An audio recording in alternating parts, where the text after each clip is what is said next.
Those of you who got an invite, welcome to Nerd Prom. No matter where in the world you are, we're all Nerds International. With the hyphen.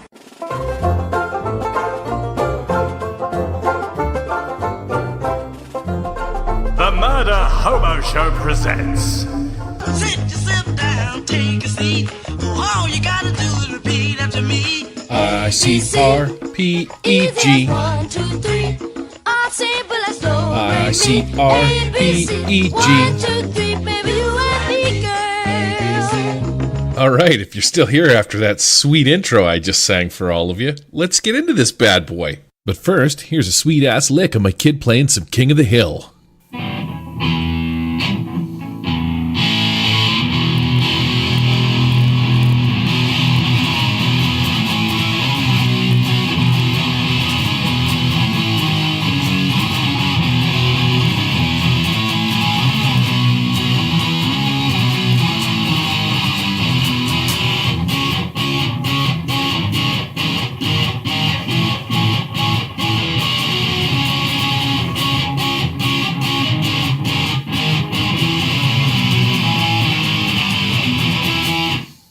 Yeah, try editing podcasts while that's going on in the background. So yeah, double shot. Fantastic. Everybody's got to love a good old-fashioned double shot. Last night, Victor and I were recording the Savage Rifters podcast, episode 10, all about the Leyline Walker, and we started talking ICRPG. And we didn't just start talking about it, we just kept talking about it, is really what I should say. The next preceding 40 minutes or so, that was supposed to be a 5 or 6 minute little segment where we talked about it, and it just went off. It just went off for 40 minutes, and I didn't feel like throwing all of the quality content about ICRPG away, so I'm just going to make this one little nugget of a side blurb, and that's what this is. It's just me and Victor hanging out, talking about Tabletop Simulator, talking about ICRPG, and just being a couple of gaming geeks, just loving what it is that we do for a hobby. Anyways, I hope you enjoy.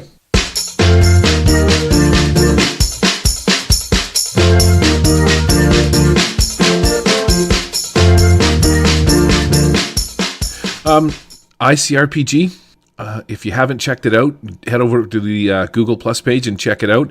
The only reason I'm mentioning it on this Savage Rifters podcast is because me and Victor are big fans, and I just wanted to tell Victor some of the cool stuff that I've been doing. Oh, wait a minute. Let me tell everybody. Let me get this straight. We are not big fans. I am a big fan of Gary's work on ICRPG. Let me get that straight and out there, Gary, because the stuff you've been doing for Tabletop Simulator, holy crap. I have been looking at that stuff, and I've been kind of putting it off because I didn't want to like jump into the deep end right away and like load up 1 gigabyte of stuff of content for Tabletop Simulator using ICRPG rules, because it's a lot. It's a big old packet out there. But I've slowly been watching you put your stuff together, and I loaded up some of that stuff just before you cut it off. When you were updating with all the ship tokens or whatever. Absolutely phenomenal, dude. Absolutely one of the best role-playing game Tabletop Simulator setups I have seen since for a long time. I haven't seen anybody put that much work into in TTS in a really, really long time. And it looks balls out great. I mean, the little miniatures, the little tokens that you're using for the ships. I want hex bases so I can put them on a hex map, and we can have spaceship wars using those little tokens. I want to use ICRPG to make spaceship wars, and I want to use your models to play every single game, including the new Ghost Mountain that's coming out in the World Primer books. That should be out fairly shortly, is all I'm going to say. That should be out fairly shortly, and that's going to be a nice thick book of adventures, and it's going to go over the world of Alfheim. It's going to go over Warp Shell. It's going to go over and introduce the new Ghost Mountain World Primer with a few other surprises and rules and options and lots of loot, lots of tables. I can't say enough about it. For those of you who don't know, I was playing Ezra Harden, or I'm known as Ezra Harden, on the ICRPG panel. So if you guys want to go over to that Google Plus group, we're always up playing games there. We went through Last Flight of the Red Sword with Hankerin Farnell. He's the creator and writer of ICRPG with a couple of other buddies of mine, and we had a really great time online playing those games. So if you guys haven't checked that out, check it out on YouTube. But I'm a big fan of what you did, man. Absolutely blew me away, the stuff that you put together for TTS. That was absolutely awesome. I want you to do all the other games that I play now. I want to play them all on Tabletop Simulator. I'd say I'm blushing, but I don't really think that I am. But it's weird to accept so much praise for something. No, honestly, I mean, I'll give credit where credit's due, and I really do. I really believe in that, because we have to be our own fans, right? We don't have giant sports arenas watching people play D&D. Well, not everybody does. There's a couple of DMs out there that do, but we have to be our own fans. And when someone takes that much time to create something really cool, it's really easy to use once you understand Tabletop Simulator, and it's not a big learning curve. But to be able to take the time to have the transparencies to model out, and put in all the scripting and model out all the bases and all the cards and cut all that stuff down, and take the time to do it because you like to do it, because you love to game. You're not getting paid for it. No one's handing you free stuff. You had to pay for the Tabletop Simulator license. You've got to take care of all this stuff. We've got to be able to praise each other. We got to be able to tell each other what we like, because I don't know about you, but if no one's telling me they're not liking the show, then why are we doing it, right? And I know I've gotten more feedback over the last couple of weeks when we haven't done the show than I think we have since the whole time we started. So, man, thumbs up, heads up, thank you, big smiley face, lots of emojis. I mean, you just knocked it out the park, man. Whatever you're doing, keep doing it, because there's not enough people making content for TTS. I absolutely love it. I can't wait. I want to play a game in TTS. I mean, you and I have talked about this a couple of times. We need to get together and play a game over Tabletop Simulator soon, just to try it out and see what we can do and kind of learn how to play the system. Well, that's why I was bringing it up, because I've got it. I've already built it. It's all inside of one world. Actually, before I even get into any of that stuff, Daniel McLaughlin, Ion Farmer. Oh my God, man. Me and Daniel have been hanging out on Discord down in the Flippin' Tables channel, and we're just like running ideas off of one another. He's built a ton of stuff. He did a fantastic job doing all the artwork for, we have volume 1, 2, and 3 for the cards, which you can get anyway. You can buy them on the drive-through deal. But he made custom backs for them and labeled them volume 1, 2, and 3 so you can see what they look like. He also made the shabby loot table and what's the next one up or the next one down? The basic loot and the shabby loot. He's done artwork for every one of them, so it's a deck of cards for the shabby loot, and inside a tabletop you can deal cards out. So if you find some loot or whatever, you can just deal the person a card out of the shabby or the basic loot, and it goes right to them. They flip it over and see what they got. Nice. He's done all the details with like how it works with intelligence, how much effort it takes, or if it takes wisdom, a whole bunch of stuff like that. One of the cool things that I did that I'm not really most proud of, but the thing that I like the most is when you find a chest inside ICRPG, it'll have hearts. Like, it requires effort to open it. I made a little chest on a pile of gold coins that from one of the chest pieces that I found inside the PDF. And so I made a little, whatchamacallit, with a counter on it. So when you give someone loot, I can just give them this and they can track the loot on it. But yeah, that's pretty cool. If you haven't seen it, this applies to Savage Worlds as well. I'll post it up rather quickly too. But if you play on Tabletop Simulator, I have a I don't know what you would call it, like a base, and inside this base you can add art to it. And for the miniatures that I use inside the games, I've scripted the wounds on the front, and I've scripted the fatigue and stuff. So you can just press the button and track your wounds and fatigue. And if your character's shaken, there's a shaken button on the back. But it's super easy to change the top of the base and the bottom of the base. So if you want a character that's playing in a dungeon, you can just put dungeon art on it, or you can change it so that it's sand or whatever. I've done the same. Anyways, super cool. Some TTS stuff. I think I'm on Steam as Murder Hobo, but you can find that stuff under ICRPG on Tabletop Simulator. We'll just leave it at that, because we are doing a Savage Rifts podcast, and maybe we'll save that stuff for another podcast. Now you're segueing into what I was going to try to get you to do, and I need to bribe you. I need to bribe you into doing a Savage Rifts Tabletop Simulator set, because the art is there. I mean, whether or not we can use it, I don't know, but TTS is free, so if we don't charge for anything, they can't come after us. At least I hope they can't send us a C&D. But what's the worst they can do, right? We have to take it down. I say we make one up just for us to play, just so we can play online. That would be awesome. I'd love to be able to see some old wreckage. I know that there are some 3D modelers out there that have taken the old MechWarrior maps from the old MechWarrior games and the 3D models that they use using different engines, and they've ported them over to TTS. And I was thinking, why can't we do the same thing with a lot of the Fallout stuff to make TTS backgrounds and backdrops and maps using those models? I mean, there's already enough models and miniatures out there. Or we could probably fake it till we, break it, so to speak, using TTS. But I think it would be really cool to make up a Savage Rifts or even just a Rifts themed table to be able to play with, because I don't know of anyone who has a Glitter Boy, Dog Boys.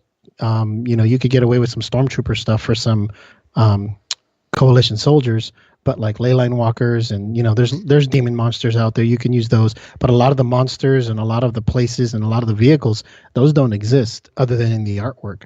There are very few miniatures for them.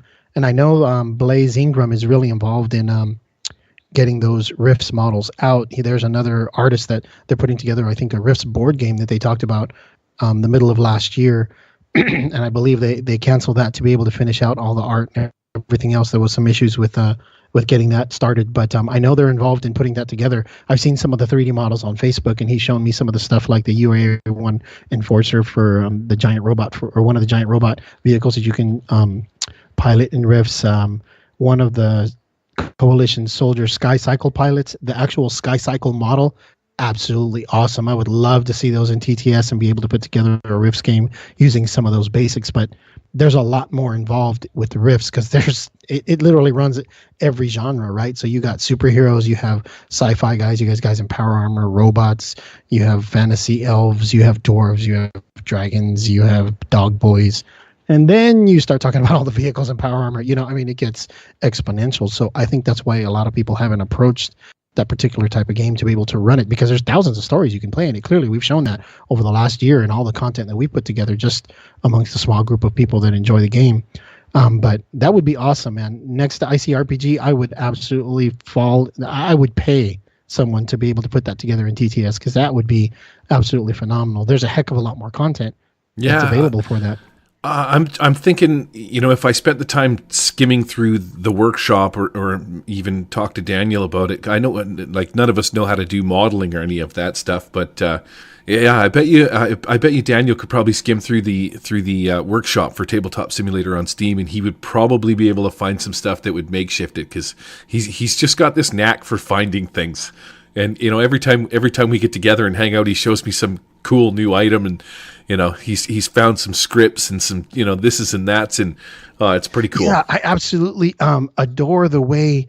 Speaking of scripts, I did not know this when I first got involved into TTS. I was like, cool, static models. This is like playing on my table, but virtually, my game table, but virtually in cyberspace or whatever.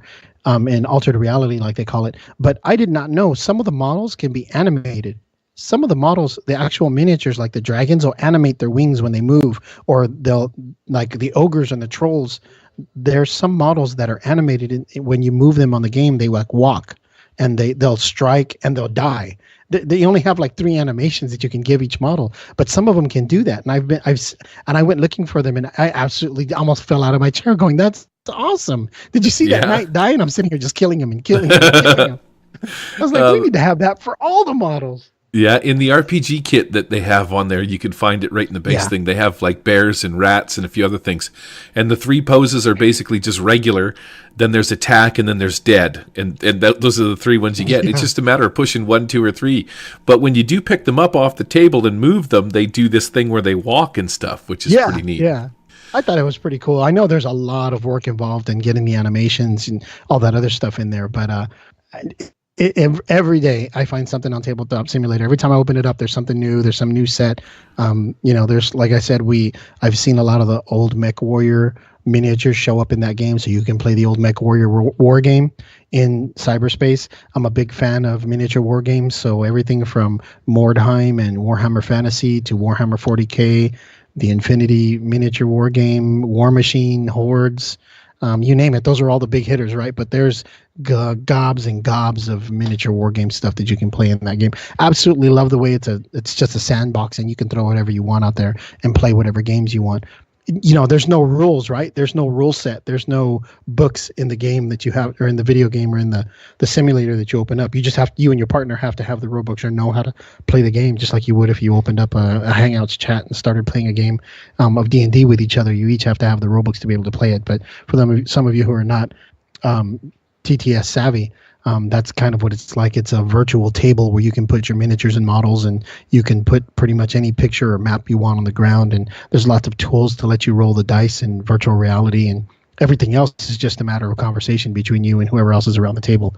But it really, really neat setup, and what you've done with ICRPG, man, that's just, we need to spread that word a little more because it's absolutely awesome. Well, I think that I know that Hankering's probably going to be busy until maybe the middle of February, maybe the end of February. We'll see if he can get the whip crack and get this world book out. But once that's all said and done, I think that because you know him personally, you, me, Hankerin, and maybe like Jason Scranton from the boards or something like that should get together, and I can show you what I've done inside of ICRPG, and I've already got an adventure set up inside of it, already ready to go, all my minis, everything. It's super. We got into it on Sunday. We played a bit of it, so as you can tell, I'm a little bit giddy. But TTS is becoming you my. Absolutely loved it, didn't you? You love ICRPG and the way it works, and TTS is awesome. It's like it's so simple. So intuitive that it's just like I don't even know how to explain it. That's my favorite part. It's one of those. Why didn't I think of that moment, huh? Yeah, it's fantastic. Mm-hmm. Anyways, all right. Well, we've been rambling on here like a couple of meatheads, but this is what we do when we get together, right? We just start talking to one another. Hey, it's been a while. We got to make up for all the lost time. Yeah, if you're not familiar with TTS, it's dirt cheap. It's $20. You can play card games, board games, RPGs on it. There's the Steam Workshop has like millions of things and assets and things that you can go find and just drag into your game. It's super easy to import stuff. Like Victor was saying, there's no core rules or any of that back stuff. It's like it would be like you go to your gaming store and you sit down with your books, your dice, your pen, and your paper. It's just that simple, and away you go. That said, let's get over to Nexus points, because we got we got a leyline walker to bust through, Mystic, a Techno Wizard, and a frickin' dragon. Oh, yeah. This is going to get interesting. I can't wait. Looking forward to it. Let's get started. We'll see how much we can get done. We're going to do this That's a lot, man. That's a mouthful. Just the dragon alone is a lot of stuff you can do. Lots of options in there. Sweet. All right. To the Nexus points. All right. Now I got to crack out my... I'm going to put this, I'm not going to pause it. I'm just going to let it record. Yeah, I have a whole adventure. I don't know if I told you what it was based on, but inside of TTS. I'm not going to tell you then. It's going to be a surprise, but it's all mapped out. It's all done in like 3D worlds. I got all my minis and my models and the entire story. Awesome. The Alpine... the Alfheim map that comes with the Alfheim with the primer. Yeah. I took that map and I've got it in the world, and on each one of the in each one of the little cities, I put a little flag, and then when you mouse over the 3D flag, it'll tell you what the name of the city is, which it already does anyway, but it tells you the first paragraph from the PDF, so primer. You can see. You just mouse over it. It's like Ire, and it's like, Norberg, land of reavers, and it tells you all about them. I can't wait to get the world primer so you can start copying and pasting all the names and descriptions, right? Yeah, it's super cool. I mean, it was all Daniel's idea. The guy's a freaking genius. Dude, that's going to be a lot. The map. Did you see when he did the 8-hour drawing of Ghost Mountain? Yes. I absolutely, it was taking so long. I was popping in and out. Like every time I would be like, "Oh, that looks awesome. Oh, you need cactuses here." I'd come back later. "Oh, there's cactuses there." I was like, he's reading my mind. It was absolutely freaking awesome. And then the one that he's done in the past before that, when he drew out all of Alfheim, that map is huge. I mean, he's painting it like on a 60-foot canvas digitally. It is freaking huge. And that guy, there's a picture of the guy holding it up, and I think that's Jason, isn't it? Isn't that Jason Scranton? Yes. Yeah. I don't know. I know who you're talking about, but I don't know who that is. I don't remember. Okay, well, I didn't want to say, but I know that Jason's on the boards, and he's one of the guys that's on the YouTube's channel there that plays all the time, isn't he?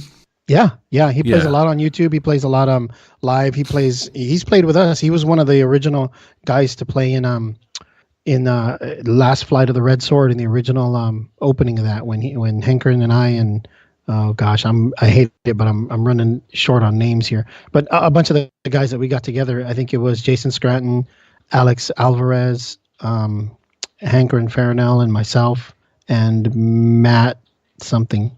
Anyways, all those guys, we got together and we played the first ones. So yeah, he's on there all the time.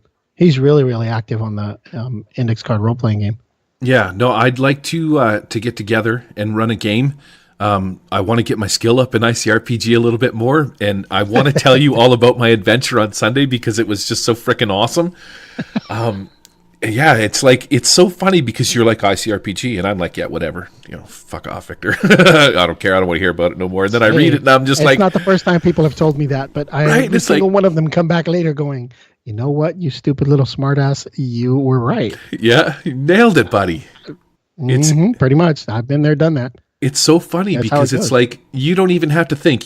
All I had to do was read it. I'm like, oh yeah, I get the gist of what he's getting at, and that's it. Like once you understand the gist of what he's getting at, you just gist it all the way through the entire game. You just, pretty much. One of these guys, rinse and repeat. That's all you got to do.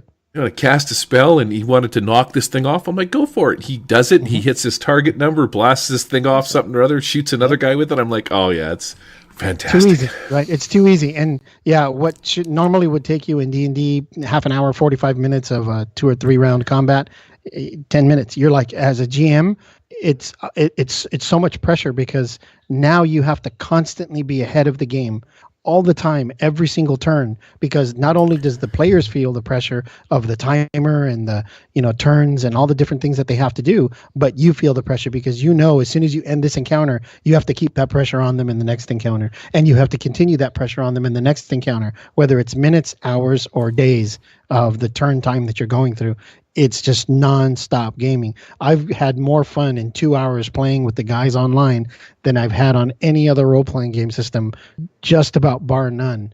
And I've said it 100 times. I mean, I can't believe how Hankerin put this together, and it just goes to show you his tenure as a gamer. He's been doing it for a while, and he literally boils the game down with a few little seasonings and some, meat thrown in for flavor. He boils RPGs down into one system. Next to Savage Worlds, this is probably the most concise and the lightest game I've seen that has enough complexity to keep you coming back, but doesn't slow the game down. And it plays even faster than Savage Worlds, which is like, that's amazing to me. Yeah, and I think that's one of the things that I like about it too, is that there's just this consistent pace. There's no lulls, there's no looking for things. I'm not trying to read the rules because I get what, like when a question comes up, it's like, okay, well, it's like kind of like, what would Hankerin do? And you're like, boil it down to the basics. Roll a dice, beat the target number, you succeed. We're done. Sure. It's awesome. Yeah. What's your next action? You mean I did cut his head off? Sure. Yeah. You beat him. Okay. Now what's next? Oh, wait, there's an earthquake and this happens. And oh my God, what? And yeah. And that's how you do it. You just, exactly. What would Hankerin do? He would do this. Yeah, he would put a timer out here and this thing becomes explosive. And, he would shake the world and, orc horde comes down from the mountains. And next thing you know, you're 30 minutes into it and you're like, dude, it's like, we played with my brother, my nephews, and my kids over the holidays. And we played this game called Infinite Heroes. It's a world campaign game that I'm kind of, I use the artwork from Jake Parker, which is a longtime cartoonist. I've been a fan of his since Missile Mouse. And I use some of the artwork that he did for the Lord Balderdash and the Infinite Unicorns, I think is what in the Infinicorn or something like that. He's a graphic artist. He's done a lot of cartoons and stuff. And I really absolutely fell in love with his artwork many years ago, at least 20 years ago. And long story short, I created a campaign game based off of the pictures and frames that he had done for Inktober. And in October, he draws black and white ink drawings. A lot of people have jumped on that bandwagon. So I took those drawings, made up a quick little campaign game. I don't know. I wrote like 2 pages out of it. Next thing you know, 13 hours later, we're still playing this game. And all my nephews are talking about for weeks over the holidays is, oh my God, that was so much fun. Oh my God, that was so quick. And did you see this part and the part where the unicorn shot it and the dragon came down and the rings? And then we have the, the big crystals and the energy and did you see when and that's all. And and I did not tell them it was index card RPG. I just told them it's going to be like an easy D&D because they know how to play D&D. They know the D20 system, right? Everybody's grown up playing that, and I've taught my kids and my nephews and friends how to play it. So they were real quick about, and they're like, well, do I need to make a saving throw? No, you don't worry about it. Just here, roll the DC of the room, and it's 15, and beat the monster, it's 15, and well, what's the trap? 15, and they just kind of. It's funny because the kids are less experienced at role-playing games, and they were playing it very intuitively, kind of like when you play as a kid, when you play with cars and robots and GI Joes and that kind of stuff. It was really intuitive for them to be able to go through it. So I was absolutely blown away at how easy they picked it up, but not only that, but how they picked it up and ran with it. And they were just going at it back. It was absolutely phenomenal. It was one of the best games we've played in a really long time. Yeah, that's cool. You know what? It's like when I played on Sunday, the highlights. I don't have to tell the people who's up. We don't have to roll for initiative. Right. I don't have to ask anybody what their sword attack skill is, what their driving skill is, what their stealth skill is. Nope. There's 6 things that you need to remember. Roll me a dex. Add, and I don't have to tell them you got to beat this number because the number's right there. Like right in front of you. Yep. That alone, those steps alone eliminate like a solid probably 25% of what takes up time. And you've just knocked 25% of your shit off and you're sitting right to the fun stuff. When I cast a spell, roll me an intelligence, beat this, and you succeed. And that's it. We're going on. Oh, it's fantastic. Roll me a D4. Oh, guess what? 3 times. Yeah, what are you going to do? Right, it's like, that's what Hankerin would do, right? That's what he was. Oh my God, you fried your brain. You're going to be a toast in 3 turns. You need some help, or a buddy needs to go help you out, or you need to get some healing or something going on. And of course, if anybody knew, if you watched Last Fight of the Red Swords, what would Ezra Harden do? He pulls out a blue banana and saves the day. That's the kind of game that we played, and it was absolutely awesome. There's not enough good things, man. I mean, we're going to have to make another podcast out of this. That's all it comes down to it. We're going to have to talk about ICRPG because I swear I could talk about that game. I could talk about ICRPG and just the little amount of content that he's made as much as I could talk about the 300 books that there are for Rifts. That's how good ICRPG is, and that says a lot. Inside of One World, I've got a character creation, basically like a table. Have you ever played with One World? Do you know how it works? Yeah, I know how it works. Yeah. Yeah. So I took all of the PDFs, I imported all the pictures, I laid them all down from like page 20 to page whatever, added in the spells on the end and stuff. So you have your int spells, your wisdom spells. And there's one last thing that I added in there too. Oh, I think it was the dice. I wanted people to realize that you can add that extra kind of dog pile. You know what I mean? Those rules, dog pile, spell burn. Like you can add those extra things in it if you want to, just for like extra flavor. Inside of 20 minutes, 3 people had their character sheets done, and we were like, now we're going to start playing. Yeah. It was that fast. Add 6 points to this. Take your 3 items here. Take your 2 items there. Game on. Yeah, it's almost like playing Monopoly, right? Everybody, I want this token.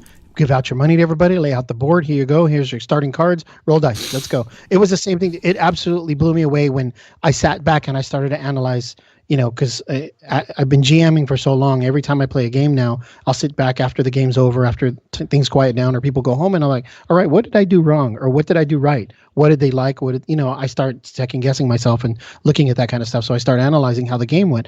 And one of the things that I noted, or I made on my notes, and I absentmindedly made the note, and then I went back to it later, was it took us 22 minutes to start a game with 6 people at the table that are, anywhere from maybe 1 year playing RPGs on and off, maybe once a month or so, to these guys have played with me since they were 5 and they're 17 now kind of guys, so they're all sitting around the table playing a D20 system that is slightly modified. They don't know anything about the campaign. They don't know anything about the background or the backstory. In 22 minutes, we went from making characters to the end of the first combat. In 22 minutes. That has never happened.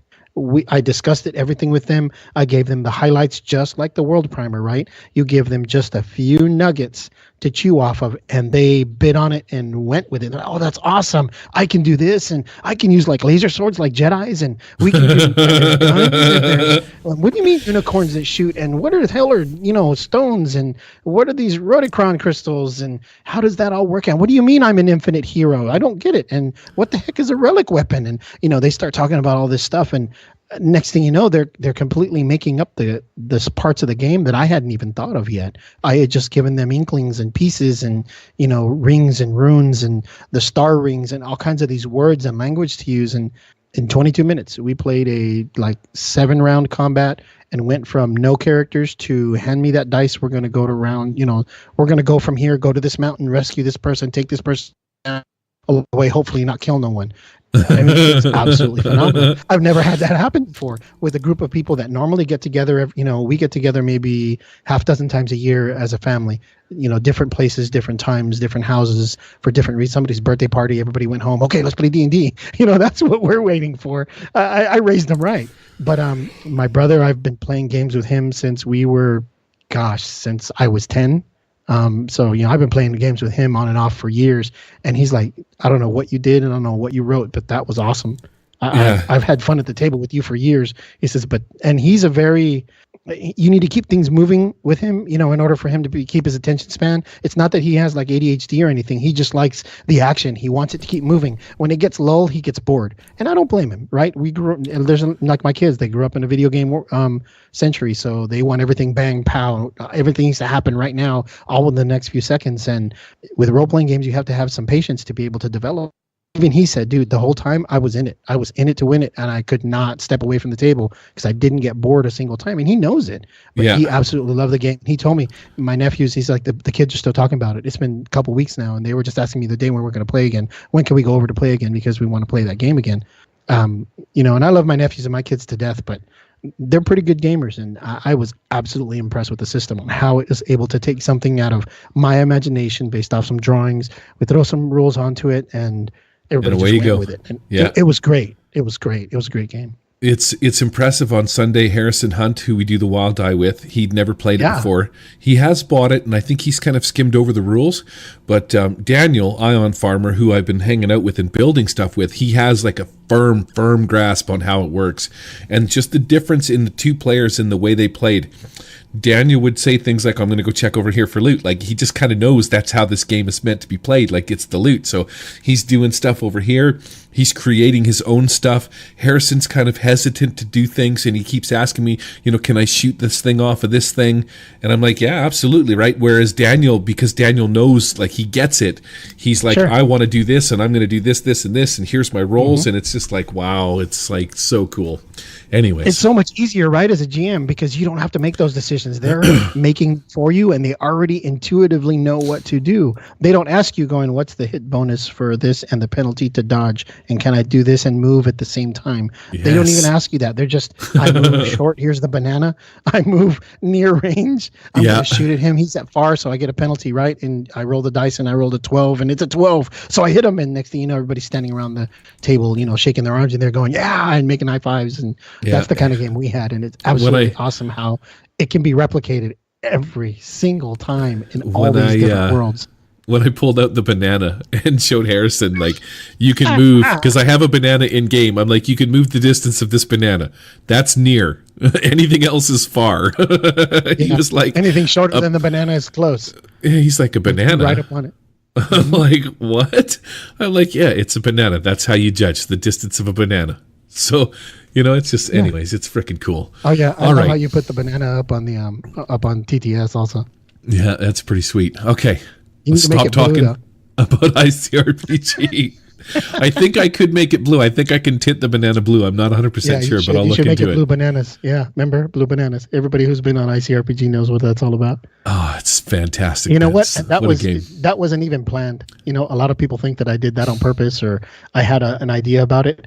And I had bananas on there when I wrote it on my character sheet. And I was like, That's boring. Bananas. I mean, bananas are fruit. Okay. And an alien that eats bananas. Okay. Well, that's crazy enough. Now it's got to go one more step. And I said, okay, blue. Let's make them blue bananas, and the grays and all this. It's like, oh, that'll work. And I just threw it in there thinking, it'll be just a nice little shiny piece of something. It'll be a nice little bit of color. Or, I'll work it into the system. And in the end, dude, it ended up being the saving grace of the entire freaking adventure that we had blue bananas to be able to give us the 1 hit point that we needed. Yeah, super cool. Yeah, it was just awesome. I was going to ask you too. There's the Jewel one? Something to the Jewel? Is that his pirate setting? The Jewel. Yeah, there's no pirate setting yet, right? I think they've played a pirate game in it. We've talked about a pirate setting a bit, but I don't believe there is a formal pirate setting as of yet. Okay. I know there's Alfheim, there's Ghost Mountain, there's Warp Shell. He also has the horror one. And what's the name of he wants to do? What's the name of the group that he plays with, or that they play with, that Jason Scranton is in? Absolute Tabletop. Is that what it is? Okay, I'm going to do the a search for guys? that. I think that's what it is. Yeah, I think that's what it is. Absolute Tabletop. Here we go. I'm serious. We need to I need to drop a line to Hankerin and tell him, hey, is it all right if we create a ICRPG podcast? Or do you? I mean, I don't want to step on his toes, right? I don't want to. If he's going to do it, I don't want to do it before he does. But we need to figure that out, because if it's not, then we need to do the Index Card podcast. Roll for effort. Index Card podcast. Yeah, roll for effort, and here it is. It's called ICRPG Pirates: The Jewel of Athos. So that must just be a game that they played.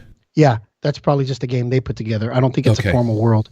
Yeah. I'm excited for Ghost Mountain. It has a real Deadlands flavor to it, and they just started some new Warp Shell kind of a deal over there too. So, anyways, yeah, lots of fun stuff. There's some good stuff going on over there. I like what the group is putting together. I like the fact that they play all the time. If I had more time, I would be playing a lot more. We've actually talked about it amongst ourselves. Me and Matt and Alex and a few of the other guys, and we mentioned it to Hankerin, but we know he's been busy to get the group together.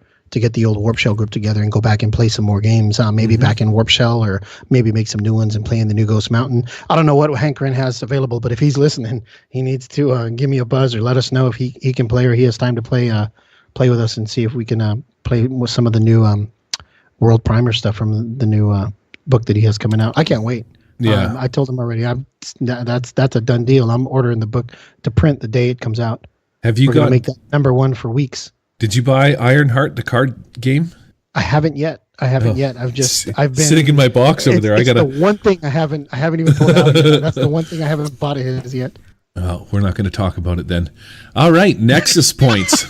Oh, tease. You're such a tease. Do you like it? I'm assuming you do. Everybody else is all bit about it. The cards are fucking amazing. They're beautiful looking. It's super cool looking.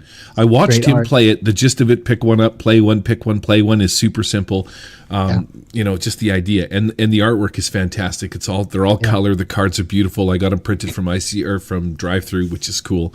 Did you did you pick up the actual deck of cards that he made out? What you know that there's a deck of cards, right? Like 1 through ace through deuces. No. Yeah, he has. Look it up on ICRPG on THRU. He has a deck of cards that he made, and it's all the ICRPG models and stuff. Where's mine?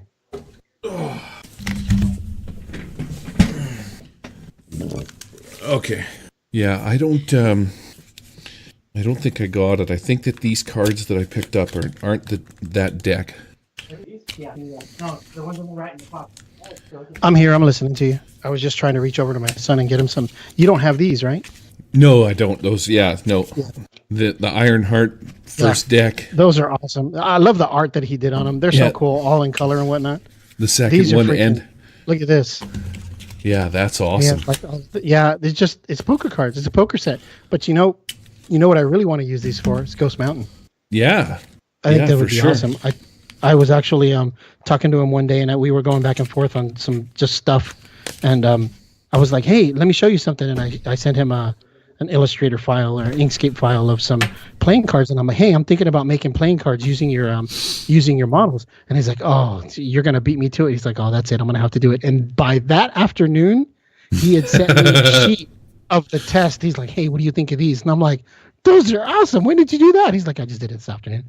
I was Wow. like, son of a bitch. Dude, he had them up and for sale on THRU in 3 days. He had done Holy the entire crap. set, all of the symbols, all the artwork and everything. He had taken some of the original ones that he's had from the other sets before. He threw them all together and he had this for sale on the. I was like, and he's like, thanks for the push. I'm like, fucking Yeah. damn it. He's a Dude, machine, eh? A machine, man. Yeah. Wow.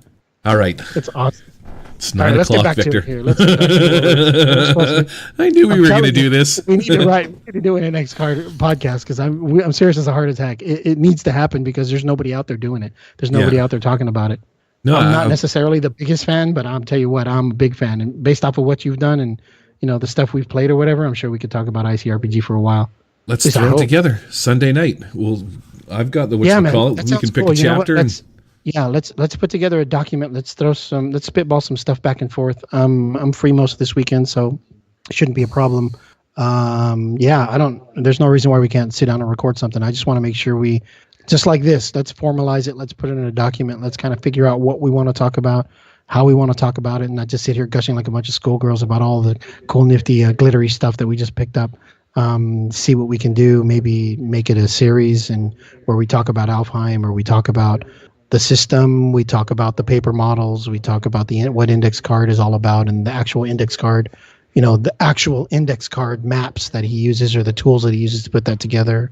I don't know. I mean, we can talk about this all day long, but something a little more formal so we have something to go off of. I think we can do so much good content. We can do a Sunday night character creation.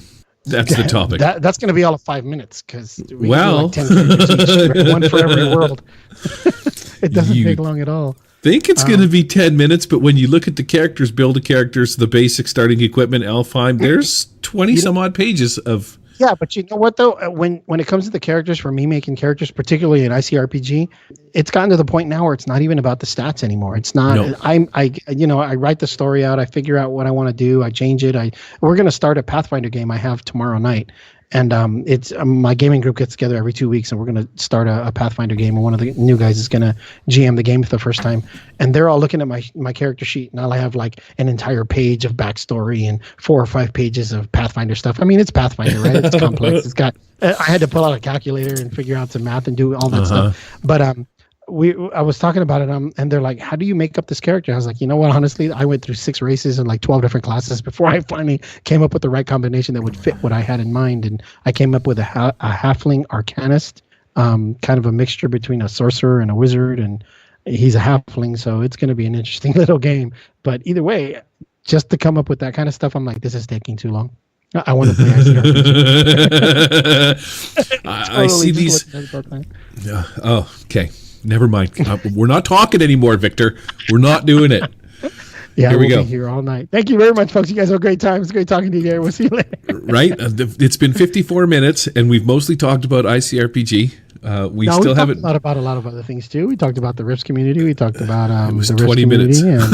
and 24 minutes, and it's been 54. So we spent more time just shooting the shit between me and you because I have to cut all this stuff out. that's all right. We ain't got nothing else to do. It's okay. Right? It's cool. Okay, so.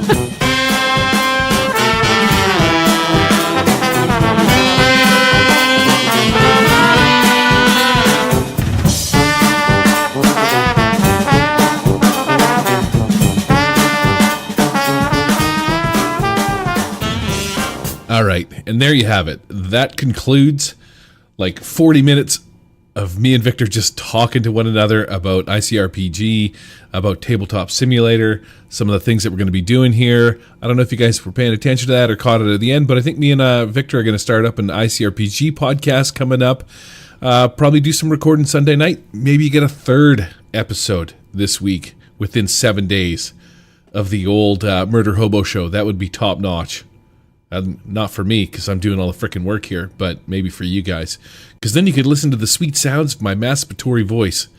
And you just get some fap action going on, or some sweet thing like that. Wow. Once I throw on this bow, chicka wow wow, what you gonna say? You act like you gon' leave, but I know that you gon' stay. Break it down, dick it down, down, girl, don't even play. Murder Hobo Show is not affiliated with or endorsed by any companies mentioned on this show. Any of the products mentioned on our show or appear on our website are the property and copyright of their respected owners. All items are used under fair use and for educational and review purposes. All other items are the intellectual property of the Murder Hobo Show, copyright 2017, all rights reserved. Oh, yeah. I was rifling through some of my audio clips, some of my audio effects, some of the past episodes, some of the shit that I got hanging around on my hard drive. And I came across this little nugget that I'm going to leave you with. Van Schmesticles. Someone has a bag, plastic bag, and is kind of...